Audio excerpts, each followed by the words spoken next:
thank you for being here and taking the time. I want to just ask you this first question. And really, I mean, I know that your organization has several dealerships. It's more than 10. 15. 15 dealerships. What's your journey been up to this point? Yeah. I obviously grew up in the business. I'm the fourth generation of my family to have the opportunity to run CMA. But that was not always my vision of my future. I grew up in this business. I watched my dad work 24/7, growing the company, taking steps backwards in the company, watching the journey that he had. And I made the decision in college that as I finished, that I loved the business. I had always known the car business, but I took a different avenue and I went to work for the manufacturer straight out of college. Okay. And I went to work for American Honda, moved out to Southern California. I'd lived in Virginia my whole life. I was 21 years old, moved out to Southern California, took a job with Honda. Yeah. And I was with Honda for about a little over 6 years. And I wouldn't trade that 6 years for anything because I got to see our business from a whole different perspective that I think has really helped me understand the relationships with our manufacturers now that I'm on the retail side. But my intention was not necessarily to come back to the family business. I wanted to go explore the world. I wanted to be the first female CEO of American Honda. They'd never even had an American, much less a female. Sure. And so that was my direction. But I'll tell you what changed it all. And it was one of the biggest aha moments of my life. I was working with a dealer group as their sales rep for Honda, and I was up in Maryland. And they invited me to come to a 3-day leadership development training for all of the leaders in their company. And they were a very large dealer group. And I spent 3 days watching this leadership team dive deeply into their personal life, their professional life, creating goals for their dealerships and how they wanted to develop their teams. Right. And I was so pumped up, and I had been journaling with them, and I left to drive back to my home office by myself to go call on other dealerships and help them learn how to run their business. I was like, this doesn't feel real good. Like I wasn't getting a sense of reward, and right. I didn't feel like I had a team that was some people that I was attaining goals with and being able to appreciate and be able to celebrate with. And then the other piece of it was with the manufacturer, you had to move every 2 years. So I wasn't being a part of a community. And I really missed that idea of putting down roots and being able to give back. So it hit me so fast. I was like, this is not what I want to be doing. And thankfully I was just about to get married. My husband kind of felt the same way. We wanted to put down roots in a community to make a major change in our life. So that was how I ended up on the retail side, was that kind of moment of wanting to be a part of a bigger team, something bigger than myself, and be a part of a community where we could give back at the same time. And so then you go, hey, well, now I've had this experience, but my family's, I'm 4 generations into this family dealer group. Was that also part of your thought process where you're like, well, wait a second, like I'm helping all these other dealerships. Like, why wouldn't I go back and help the family business? Yes. I think one other realization that hit me pretty hard in the couple years that I was out in the field with Honda was that there were many, many successful dealerships and dealer groups, and they were all run differently. That it didn't have to be the same way that my dad had run it. And it didn't have to be the same way the guy in California that I saw be successful. That I could come back and do it my way, as long as I had confidence that I had not only learned enough through my experience with Honda, but I felt like I had some common sense. Right. And I just loved the people side of our business. I knew that the one common denominator of all these successful dealer groups I'd seen around the country was not how they ran their business, but it was the ones that had the best people and the best culture. Those were the ones that were successful. Their processes might have all been different. Their brands were all different, but the people, having the best people on the team, was the common denominator. This is the topic that drives me crazy with passion, like in a good way, because I think so many people write off what you just said. This idea of culture is often too pie in the sky. It seems too intense. Like, why? Oh, great. Here's another person talking to me about culture. But you've obviously, just going in and out of all of these dealerships and making that realization. What did you see specifically in culture, like what to you, I guess, was your observation of, hey, this is a good culture, or what were you observing was the impact of good culture? You can feel it when you walk in a store or a company, when you can tell that people there care, they're giving discretionary effort, they're not just following a process or a word track. You can tell when it's sincere and meaningful to them versus what they're just doing a job. And I realized that as I went in different dealerships around the country, you'd walk in one, and yes, they might sell a lot of cars, but you could tell after probably 3 visits whether they were long-term successful or they were going to have short-term profits and either sell the store or end up going down the wrong track. Is if people are giving discretionary effort, if they're sincere in trying to think outside the box on how to take care of not just the customer, but their fellow associate.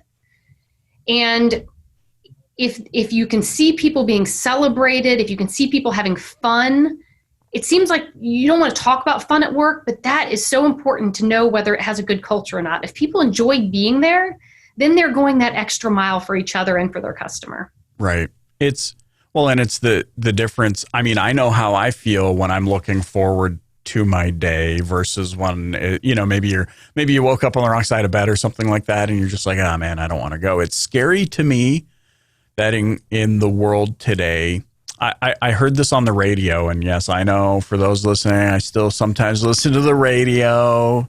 Nobody, lose your temper. This digital guy, but they had shared this study about how 68% of Americans are bored at work. And I'm telling you, Liza, that made me feel nauseous. I was like, ooh. Yeah. I remember how it felt to, work in a furniture store or something, to be like, I'm so bored here. But the fact that there's that many people that don't enjoy being at work, that they're bored, that they don't like the environment that they're in.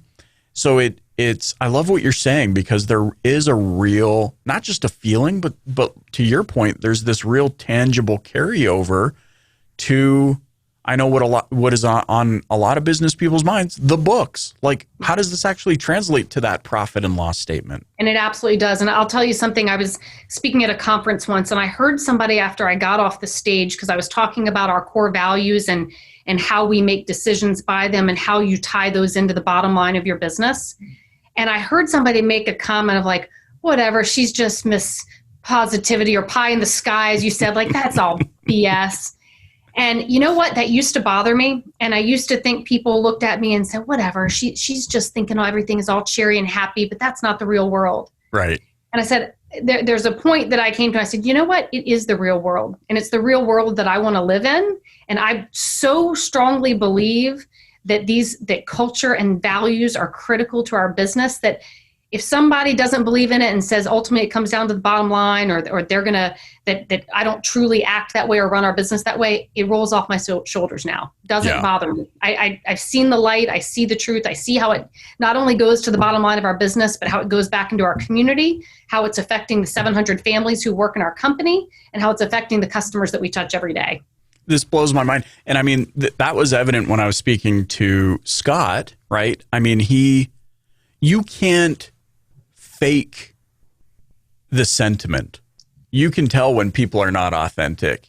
And Scott, just hearing him speak and hearing him innovate inside of, the pandemic and everything going on. And hey, you know what? We're gonna take these individuals who we're paying anyway, and we're gonna have them start delivering groceries, or we're gonna have that's mind-blowing stuff that you cannot fake. Like, people that don't believe what they preach don't think about, how do I serve community? How do I serve my people? They're ever, you turn inwards. And so I love that. But I want to ask you this from an organizational perspective. 15 dealerships, 700 employees.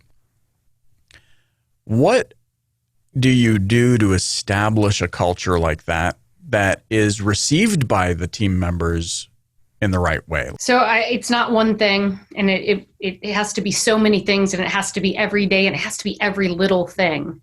So it starts with our new hire orientation. When we bring somebody on board, everybody goes through the new hire orientation. Sometimes it's the first week they're with us. Sometimes it's the first month, depending on how we time it. But we immediately talked to them about the history of our company. We talked to them about our mission, vision, values. We talked to them about our future vision for the company. And I do it personally every single month. And I bring my dad in. He does the first hour and a half and shares with them the history of the company. So immediately, I can't tell you how many people we've had say, gosh, I worked at my last company for 10 years and I never met the owners of the company. Right. They meet us, we spend time with them, we ask them one unique fact about themselves so that when I go in the store, I remember, oh my gosh, Michael told me he was born without a sense of smell. And like that's like this way that I can immediately remember names, faces. So when I go in the store, I already know them. I'm not the stranger owner who's walking through the store that they're scared to talk to. Right. In addition, anybody who's hired on the sales side, I actually spend another about 2.5 to 3 hour session with them in their first month. And usually it's 4 or 5 new sales associates who've joined our company that I get to spend the morning with. And we talk about what would success look like in a year from now if you're still with CMA. What would it look like to be successful? And so I try to understand what their goals are, and I share with them what our goals and expectations are of them. So we start off on the same page. We then know that it can't just be me. It can't just be my dad and our history. It can't even just be our general managers.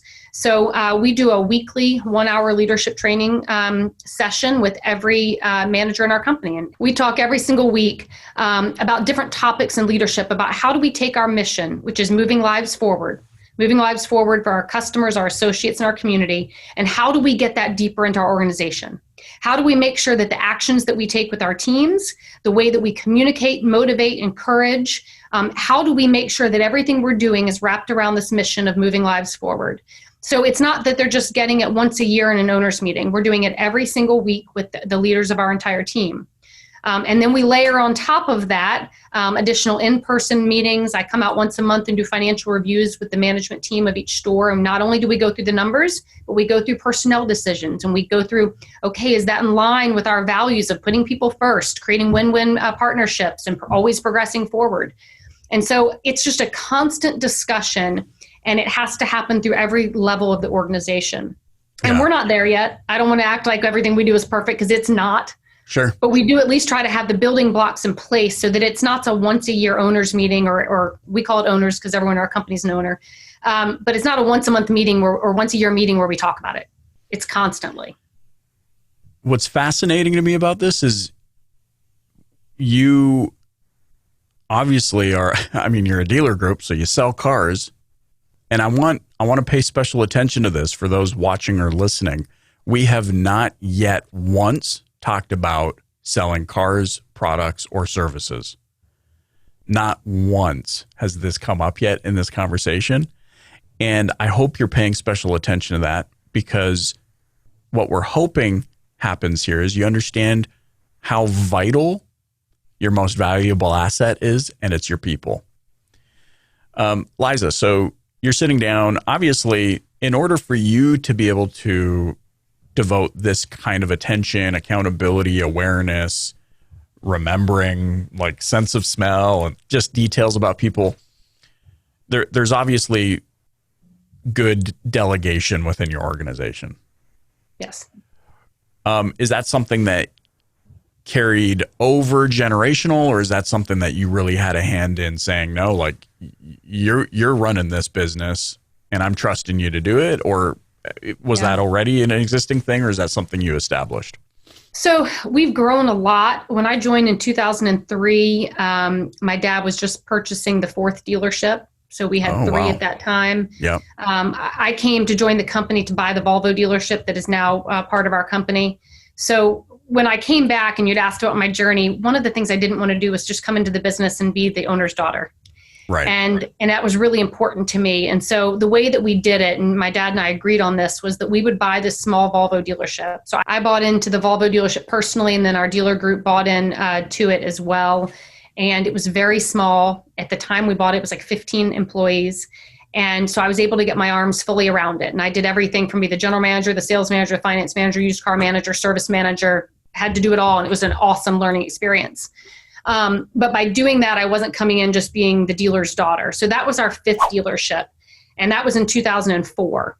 I just learned how to run that store. And then in about 2009, I felt ready. My dad felt ready to say, okay, where are we taking this company now? I was committed to staying and wanting to grow it. So that's when we started buying stores in Stanton, and then bought a couple more stores in Richmond, and went on from there. So there was not really the need for delegation back at that point. My dad had 3 general managers. He had a vice president of finance and an HR director, and he would come in once a month for financial review, and we ran our stores, and we ran them all as individual silos. General managers didn't talk to each other. Nobody even knew our stores were affiliated, and that's how we ran the company. So we've always had somewhat of a entrepreneurial spirit in our dealerships. We expected the GMs to run their business. But we've also recognized over the years that if we truly want to be a regional impact player in this industry, there are some things that we need to have consistent across the board, and we have to take advantage of our volume, our size. We've got to make sure our purchasing power and our negotiating power is taking all 15 dealerships into account. There are things that we can now offer our associates that we couldn't offer as a 3-store dealer group. Sure. So obviously all of our benefits are together. So we do have a larger support team. I don't like the word corporate. We are the dealership support team, those of us who don't work in just one dealership. But we do have human resources. We have someone in marketing. We have an IT person. We have a CFO and a COO. And then we have somebody who handles our ESOP, our 401k. So we try to say, what are the key things that we can maximize by doing as a whole group? And we pull those out. And then anything that really falls into the day-to-day management of the dealership, we want, and I expect the general managers to fully run their business. I don't want to give any excuses as to, oh, well, corporate handles that, so I can't affect that number. Yeah. And we have super smart general managers who know how to run a business, and we need to leverage all their talents and skill sets and their spirit and their personalities, and make sure that that's reflected in their dealership. So we try to balance kind of corporate and entrepreneurial spirit. We don't want to have a lot of bureaucracy, and we want to make sure we have the best general managers in the business. Is this, I guess, is this part of how you were raised? Because everything you're saying resonates so deeply with me, but I know it doesn't come naturally. This inherent, hey, I trust you to run your business. I'm not going to be an OEM inside of an OEM or inside of a dealer group.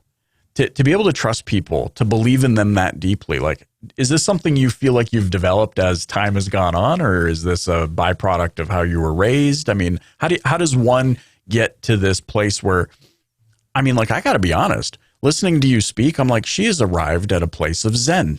Like there is this like, but I can feel it. And that's usually how I can tell the sincerity behind it. Like, wow, you care about your people, and in that care, you trust them. So where do you feel like that comes from? Well, I think that I certainly learned a ton from my father growing up as far as how to run a business. But I also learned a whole lot from my mom, who is simply a saint and an angel and trusts everybody around her, maybe to a fault at times, which is what people tell me. And I said, you know what? I would rather live in a world where I get burned occasionally because I've trusted someone too much than to look at the world through a lens of distrust.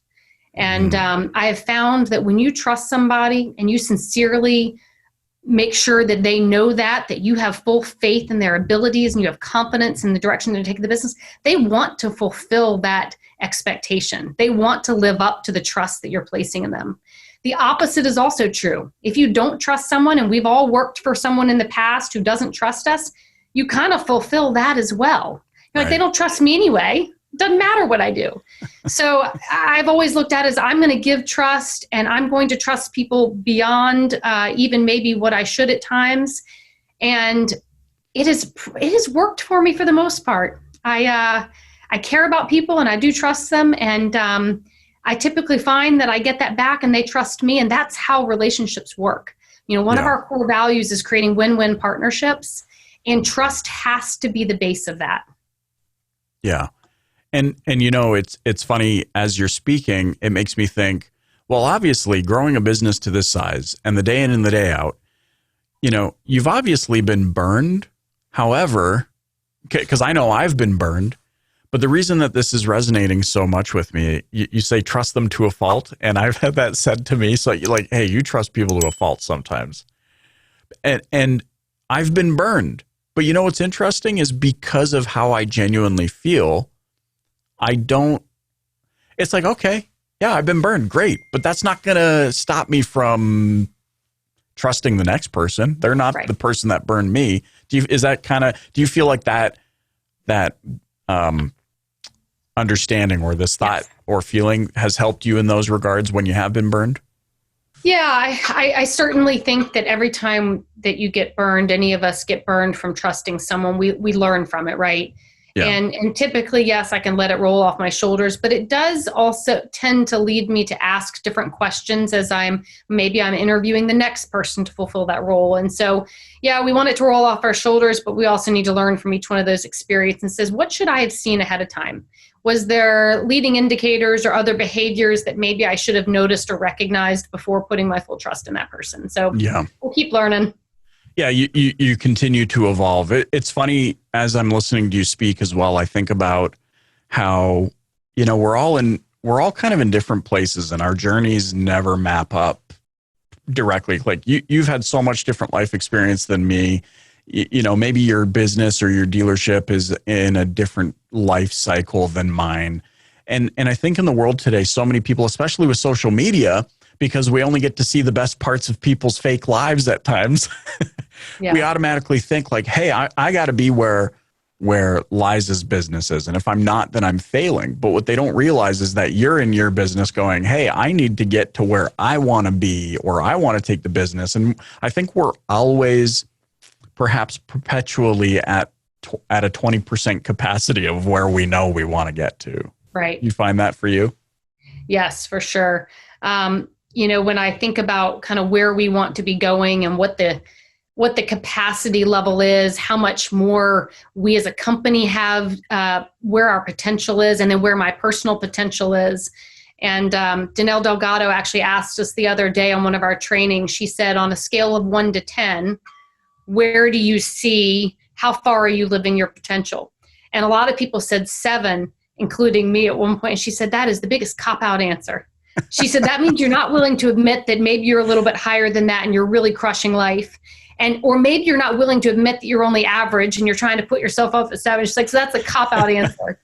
And then a couple of years ago, we challenged our team after, I think it was the David Goggins book that said that we all have an extra 60%, that we're usually only tapping into 40% of our potential. Right. And we had all the top sales associates in our company together for a year-end celebration. And the challenge was, and Glenn Lundy was actually there with us, and he said he challenged every person to say, how do you tap into that other 60% this year? How do you raise the bar? And I think every individual, every human, we all have that extra potential. It's figuring it out and recognizing it, and then making a plan of action, and then holding yourself accountable to it. That's the most important part. So our company, we've got a lot further to go. I can't wait to see us continuing to fulfill our potential. But it doesn't happen overnight. It only happens with a lot of hard work and with the right people. Yeah. I love, just listening to and kind of getting an inside track on where you choose to focus your attention. Because I think that's a critical missing piece in a lot of dealerships. You either have a scenario where maybe you're a single rooftop, or maybe you've got 1 or 2 stores, and you have the principal or the general manager who's overcompensating for what they believe somebody else lacks, and that person's overcompensating for what they believe maybe their team lacks, and so on and so forth. And you have this organization where everyone is at perceived maxed bandwidth, and they're struggling to realize, like, how do I get to that next level? Mm-hmm. And as I'm listening to you speak, I pay attention to my people, I care for my people, I have stewardship for them, I have a responsibility and obligation for them, and therefore I'm going to take time, like you've said on several occasions now on this podcast, at least once a month I'm doing this. Like, you have your activities to ensure that your organization is continuing to thrive and grow. You're triaging things that need to be triaged, but you're not sitting here in the box. At least I don't, from what it sounds like, you're not sitting in the box, penciling a deal because you feel like your sales managers couldn't do that, already. You They wouldn't even want me to do that, Michael. But you are ensuring they are as empowered as possible to be the best at their job. That's the approach that I think a lot of people are missing. Now, the elephant in the room, because I get a lot of questions to this regard, is, well, don't you ever just feel like going home and screaming into a pillow out of frustration? And if so, how do you deal with that? I mean, we all have tough days, right? But I don't want this to come off wrong, but I don't have those days where I feel like I have to go home and scream into a pillow. Okay. I feel incredibly fortunate in life. Even on the toughest days, I know that I am blessed beyond what the majority of people are. Right. And I am incredibly grateful for that. Now, the days that I typically want to scream into the pillow are usually when my 14-year-old is talking back and not listening to me. I'm like, I don't get it. It's usually that. It's usually less at work than at home. I love him dearly, but 14 is a tough age. Oh, goody. We're headed into that age group. Oh, that's a tough age. I think that the times where I get the most frustrated at work, where I see that we are not fulfilling our potential, or that I'm like, I want to wring someone's neck, is when we hire a lot of people. Our industry we have turnover regardless of how good our company is. We simply have a lot of turnover. Sure. And what is the most frustrating thing to me about our business is the fact that we continue to rush through the hiring process. We still are not making sure that every hire is the right culture fit, that we have checked all the references, that they're going to have the right skill sets and capacity to be able to do the job.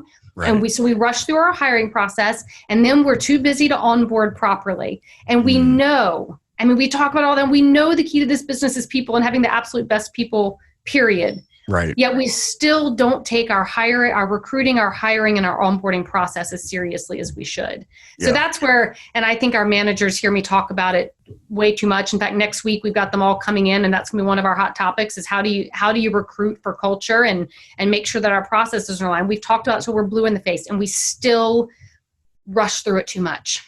Yeah, it's this feeling of a body is better than nobody. And it causes what you just said. When we don't have the right bodies, then the managers are overcompensating for not having the right team below them, or the GM is compensating because they don't have the right management team in place. And we know that's where we break down. But we still don't slow down enough to make sure that we're getting that right best person, or we're not doing a great enough job recruiting so that we're getting the best talent pool that's coming into the store. Sure. In the context of, obviously people as a people first organization is really what I'm picking up on here. What do you do? I mean, how do you navigate? Because, and I've struggled with this at times for context in the conversation, where maybe you hang on to somebody too long because you just care so much about them. And you're like, man, I know they could change if they just. So how do you navigate that as an organization? I think it's one of our biggest weaknesses as a company at times. I think we've gotten better recently, but I recognized it. I know that it is our challenge. When you care about people a lot, you do tend to want to change them and keep working with them and give them that opportunity, even beyond when you probably know that it's not going to work. Right. So what I try to remind myself, and I have to really consciously remind myself, that if one of our core values is putting people first, it doesn't mean putting every person first. There are sometimes tough decisions that you have to make about an individual person because it's putting the whole team first.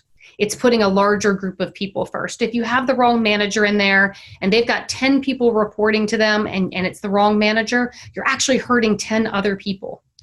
And it's hard. I know that I hang on to sometimes people too long, and it's to their detriment. Oftentimes they're going to be happier going somewhere else if they're not a great fit for our organization. And I have to remind myself of that while it might be tough to say we need to part ways, I'm probably doing them a favor, because if we're not happy, they're also not happy. And that's probably leading to problems for them at home. So it's in everybody's best interest. When you say putting people first, it's not putting one person first. It's looking at the whole picture and saying what's the best for the entire group. Yeah, I love that. It reminds me of, so our philosophy in our business is that we don't actually fire people, we release them.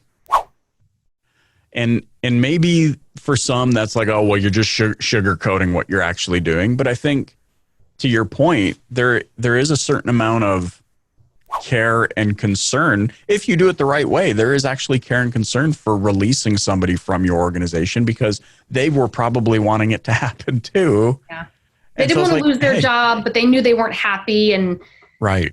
Yeah. And so you just know you're not going to be able to get, you know, you're not going to be able to get them or help them get to a place where they're going to thrive. Maybe they miss something. I mean, you know, and we see this too in organizations where people just bring so much of their personal challenges into the mix. Like, that's not to make us sound heartless. We care if they're having personal issues, but then they start to hide behind those issues as an excuse for why they, you know, are perpetually not doing something, or, you know, like it just gets in the way. Yes. And for me, like as a Christian, that's always hard because I always think of like, you know, these passages in the Bible that talk about leaving the 99 and going and finding the one, you know, kind of a thing, and carrying that one on your shoulder and bringing them back to the fold. But in business, it's also about like understanding, like in that scenario, that's a helpless sheep that needs a shepherd. And we're talking about people that have potential and greatness and ability and capability and are making choices, right? So that's really interesting.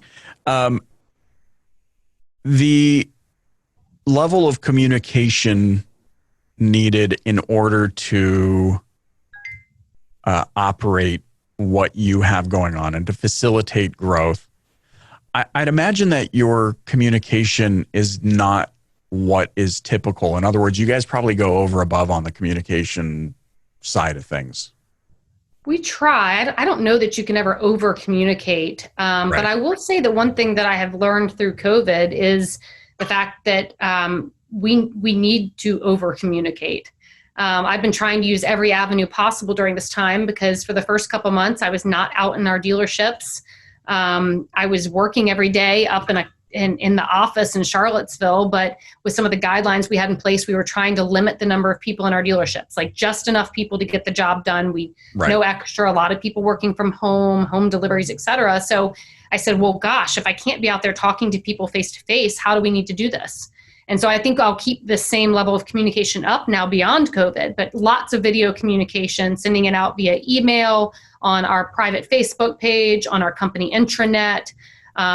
I do anniversary cards to every associate in the company. And I made sure during this time that I was actually addressing what was going on right now during the anniversary card, not just a normal one. And I was doing a lot of personal Facebook posts and messages back to individuals in our company, trying to figure out a way to still connect with people, even though I couldn't be there as well in person.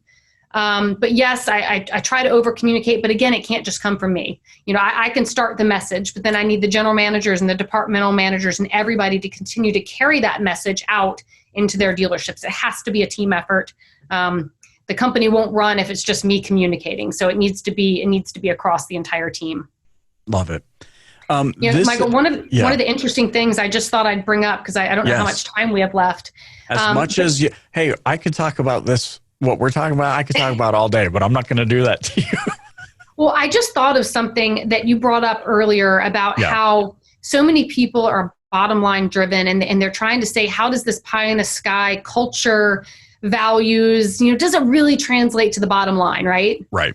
And certainly we can probably point to a lot of things in the company that I think are tied back to culture to the bottom line. But I want to share this one piece with you that I think could be a really important point that someone would say, wow, that's how it works. So we're about to welcome another new store into our company. We've got a new dealership that we were actually scheduled to purchase and close on March 31st. But when COVID hit, the timeline had to be moved out a little bit due to lots of reasons. But we'll be closing sometime in hopefully late August. And the dealership itself is a single point store, a great brand and a location that's within our kind of 2-hour radius. And the dealer was I've gotten to know him through our dealer association, the Virginia Dealer Association. And he called me about 8 months ago, actually probably 9 months or so now. And he said, Liza, he's young, he's in his early 50s. He said, I still want to work, but I need an exit strategy for my dealership. I can't continue to provide the right benefits and support that my dealership needs as a single point store. I know that within the next 5 years, that's not going to be a reasonable way to run a dealership. And so he called me and he said, would you be open to talking to me about a buy sell and allowing me to stay on and work as the dealer principal? I said, absolutely. I'll tell you, it's a Subaru store, which is number one on our list as far as acquisition. It is within the geographic radius that we had already targeted. And he said, you're the only dealer group that I would consider being an owner right now and coming back as an employee, because he said, I think our culture and our values align so well. Wow. We're going to bring in this dealer group that is a nicely profitable, well-run dealership in a market that we wanted with a brand that we had targeted. And the only reason that we're getting that opportunity over any other dealer group, and it would have been snatched up in a heartbeat from many other dealer groups in Virginia, was because he felt that the culture and the values of our company aligned with what he wanted for associates. Wow. So when people talk about the squishy stuff and saying, does it really pencil? It absolutely pencils, and it gives you an opportunity for acquisition, for growth. It creates relationships that ultimately are going to grow our dealer group. And I just thought I'd throw that out there so that people who are listening saying, I don't know, how does this affect profits? I can give them a concrete example. Yeah. It really just comes down to this. Like if we couldn't, you said it so perfectly, but if you're still DPB gang, if you're still not getting it, here's what it comes down to. Don't suck. Be a good person. It pays off. Like, we could get into even the nitty gritty of culture's impact on performance impact on productivity's impact on P&L, and those scary numbers that nobody ever wants to look at because they're not tracked in a one-to-one fashion on the P&L. Like, if I look at an unproductive or unhappy employee versus a happy, productive employee, like, we're talking about a 1.6 to 2% multiple on top of what they're actually getting paid, just simply because it takes them longer to do everything because they don't want to do it. Yeah. But what you just said, I think, is the crowning, just the perfect way to sum up everything that we've been talking about. People do business with people they both like and trust, and they also gravitate towards people they both like and trust. And so if you want to kill two birds with one stone and build relationships of trust that are going to have a positive impact on your life and your career, you got to be paying attention to what Liza just said. Thank you, Liza, so much for joining me on the Dealer Playbook podcast. This conversation, honestly, I could go on forever about this because I love listening to you and your wisdom. And I think, it's just a tremendous value. You are a gem and an asset to this industry. And of course, to your organization, just hearing what people have to say about you, it's always so positive and always so genuine. And I just love that. How can those listening get in touch with you? They can find me on Facebook for sure. It's under Liza Myers Borches. They can find me on Instagram under, I think it's just Liza Borches. LinkedIn, Liza Borches, Carter Myers Automotive. They can find me on any of those avenues, and I'd love them to message me, friend me, and I just enjoy connecting with so many in our industry. You started off this podcast about, the negative stigma of our industry, and in the last couple years in particular, I have met so many people like yourself and many that we've talked about on this podcast that have truly re-energized me, made me more excited about the future of the industry and the positive impact that we can make than I've ever been. And I think that word negative stigma is going to be gone, has to be gone soon, and we're going to be the ones to change it.